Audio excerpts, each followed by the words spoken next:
राधे राधे। आप सभी को कामिका एकादशी की बहुत बहुत शुभकामनाएं। इस बार कामिका एकादशी का महापर्व 13 जुलाई को पड़ रहा है। 13 जुलाई को सभी गृहस्थ जनों के लिए यह व्रत पालन करना श्रेष्ठ है। तो मैं हर अपनी एकादशी के कथा के अध्यायों में आज आप सबको सुनाने जा रहा हूँ कामिका एकादशी का महात्म्य। तो चलिए सुनते हैं हम कामिका एकादशी के इस परम पावन कथा को। इस कथा को सुनने के लिए पूर्व बताई गई विधि के अनुसार अपने हाथ में तिल, तुलसी दल एवं मोर पंख हाथ में लेकर के प्रभु श्री हरि का ध्यान करते हुए कथा का श्रवण करते हैं। कामिका एकादशी महात्म्य। श्रावण मास के कृष्ण पक्ष की एकादशी। भगवान कृष्ण बोले, हे युधिष्ठिर, श्रावण मास के कृष्ण पक्ष की एकादशी का नाम कामिका है। जैसा कि इसका नाम है कि व्यक्ति की गई हर कामना को सिद्ध करने वाली यह एकादशी है। इसका महात्म्य लोक हितार्थ में एक समय देवर्षि नारद जी ने पितामह भीष्म से पूछा। उन्होंने पूछा कि हे पितामह, कामिका एकादशी के व्रत का क्या प्रभाव है और इस दिन हमें किस तरीके से भगवान की आराधना व सेवा करनी चाहिए। उन्होंने इस पवित्र व्रत में भगवान विष्णु की पूजा करने का विधान बतलाया। पृथ्वी दान, स्वर्ण दान, कन्यादान इत्यादि महादान के फल से विष्णु पूजा का फल सर्वाधिक बताया।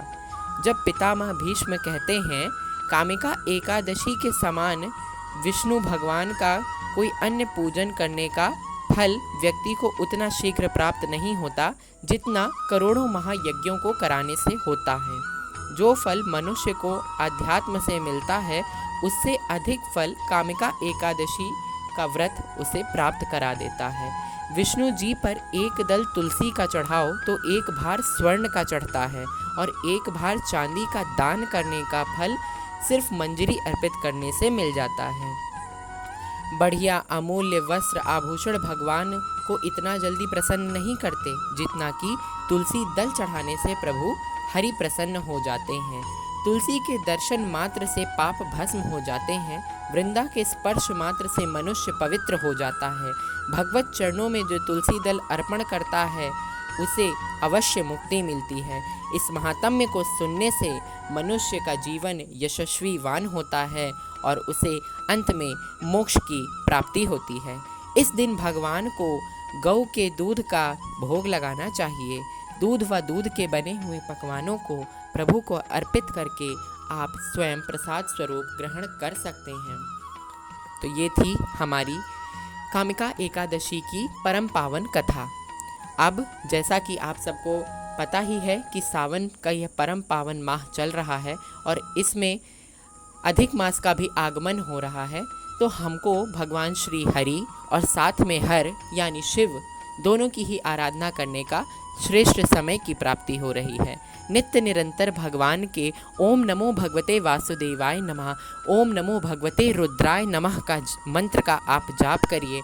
अपने जीवन के हर उस लक्ष्य की प्राप्ति आपको अवश्य होगी जिसकी कामना आपने करी होगी।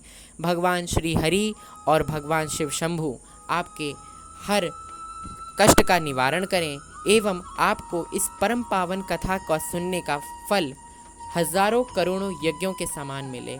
आशा करता हूँ आपको यह जानकारी अच्छी लगी हो। जानकारी अच्छी लगी हो तो लाइक करिए, कमेंट करिए। हरे कृष्णा, राधे राधे।